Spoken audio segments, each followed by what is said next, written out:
Hey guys. Welcome to Couple. Please like and subscribe if you like this video. The Wall Street Journal published a bombshell story on Tuesday about what reporters Kirsten Grind and Deepa Sitharaman call the messy, expensive split between Facebook and WhatsApp's founders. The dishy piece makes for great reading. Do the multi-billionaire founders of global communications platforms make time to grouse at each other about who gets to pick out office chairs? Yes, they do.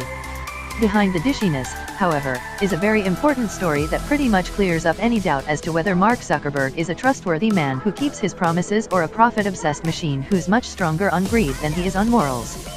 By the time you've finished the WSJ piece, only two options seem possible: either Zuckerberg is a liar, or he's a liar with absolutely no concept of the sunk cost fallacy. When Facebook bought WhatsApp for $22 billion in 2014, the companies rolled out a very clear messaging campaign, based around WhatsApp's motto of no ads, no games, no gimmicks.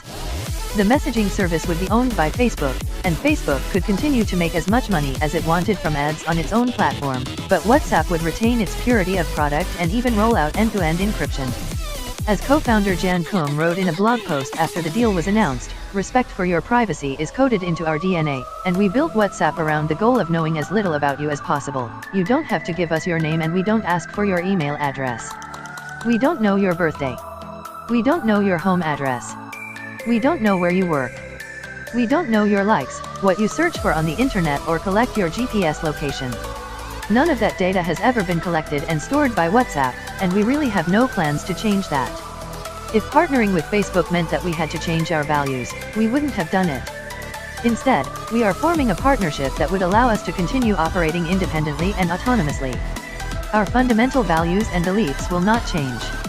Our principles will not change. Make no mistake, our future partnership with Facebook will not compromise the vision that brought us to this point." WhatsApp wasn't an easy acquisition for Zuckerberg, because the two apps have very different founding principles. Koum, who grew up in Ukraine, believes deeply in privacy. Zuckerberg thinks that the more open and connected we are, the happier we all become. And so in order to acquire WhatsApp, Zuckerberg not only had to pay a lot of money and give up a board seat to Koum, he also had to make a lot of promises. Some of those promises were even enshrined in the acquisition agreement. If Facebook imposed monetization initiatives like advertising onto WhatsApp, its founders' shares would vest immediately, and they could leave without suffering any kind of financial penalty. Thus did WhatsApp retain exactly the independence that it had been promised until it didn't. Today, it seems inevitable not only that advertising will make it onto WhatsApp, but also that the advertising in question will be targeted, which is to say that when you use the app, Facebook will know exactly who you are, where you live, and what kind of products you might be interested in buying. It's a complete repudiation of WhatsApp's founding principles, and makes a mockery of its end-to-end encryption.